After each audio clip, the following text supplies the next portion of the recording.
This is our life force, and it is the energy that we use on our planet Earth.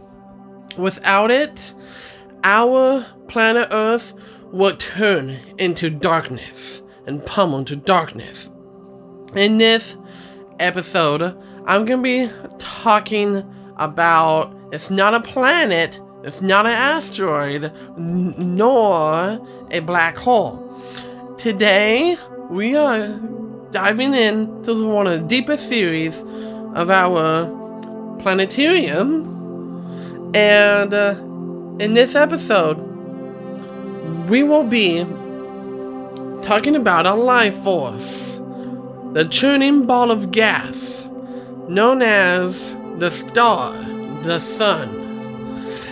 Now, our star, the sun, has many potential stuff hidden in its burning, churning surface, and at the core of the sun is where all life is. Because on the planet Earth, if you were to stand outside, you would feel a burning sensation on your skin, and you're like, what is this? What the heck is this? It's like, bro, what the heck? It's our star, the sun. But if you look straight at it with eyes just staring straight into its soul for a couple hours, or 5 hours, or 30 minutes, your eyes will basically just be destroyed. Your retina at the back of your eye is going to get roasted because of that, and it's going to be because of that. And you'll be blind because of it. And there is this thing called the lunar eclipse, where the sun is right here, the moon is in front, and the moon is in front of the sun. It blocks the earth, it blocks the sun from shining light onto earth. And if you look at the solar lunar eclipse, you'll be blind. And another particularly thing about this star, our sun, is that it is our life force. Without it, our Earth would be just completely dark.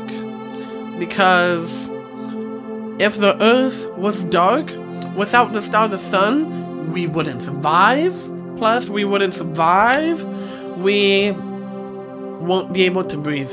Well, we will breathe oxygen. We won't be able to breathe oxygen if our star, the sun, has gone missing for a day. Or even right now. It would frighten all of us, and to be like, whoa, what the heck? Where did our sun go? And it's like, come on, man.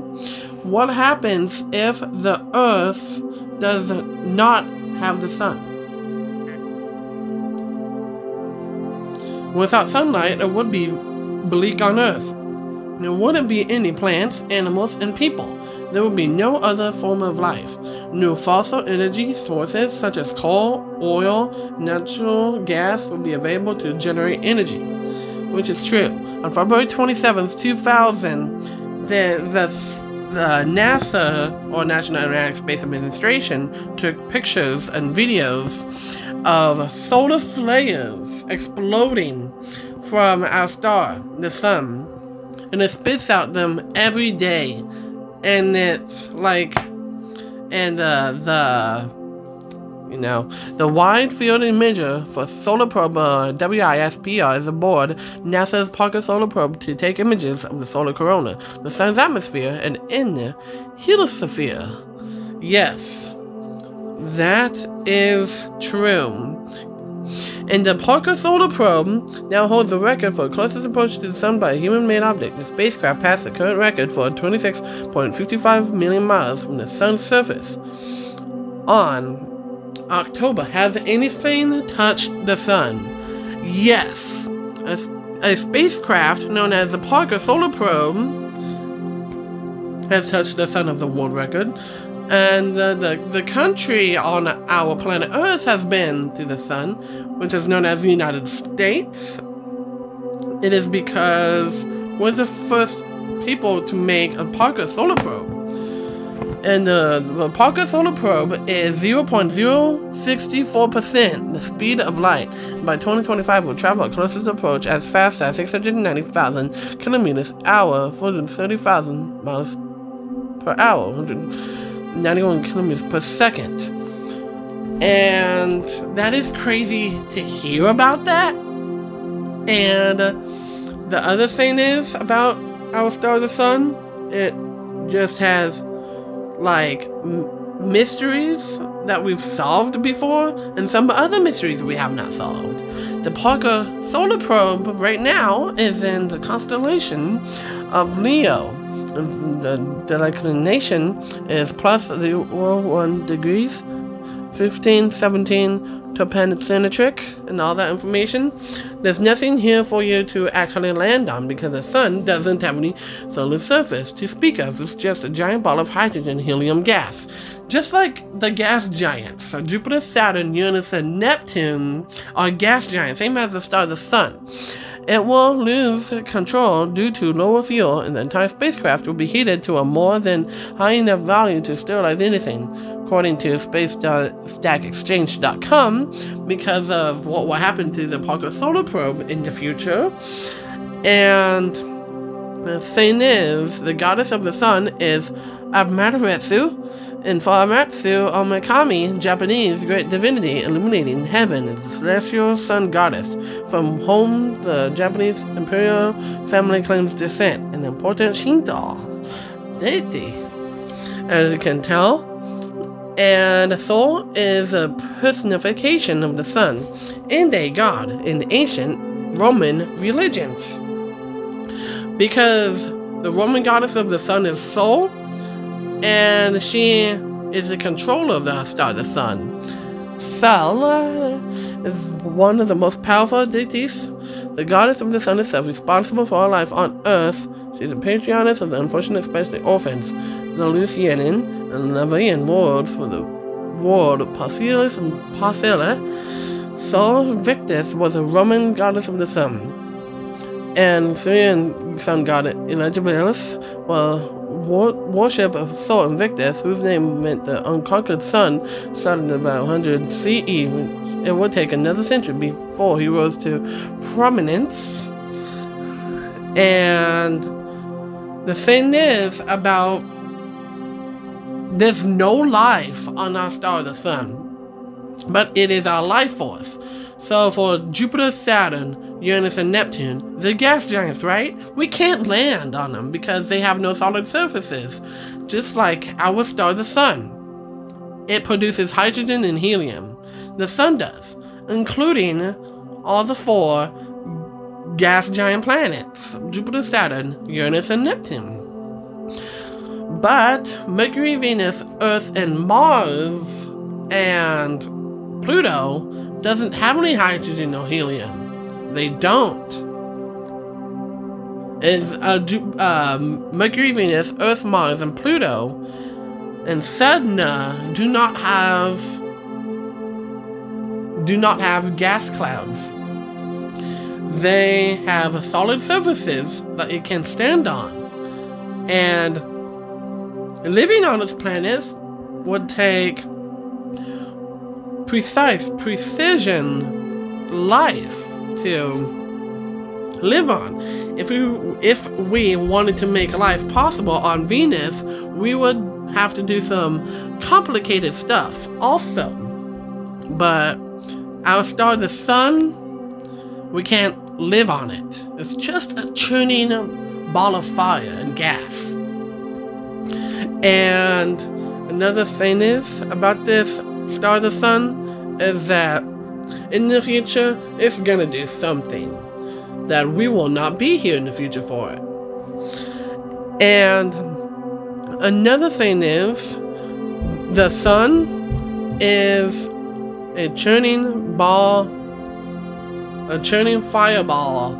that has the potential of to bring life on Earth, to have plants,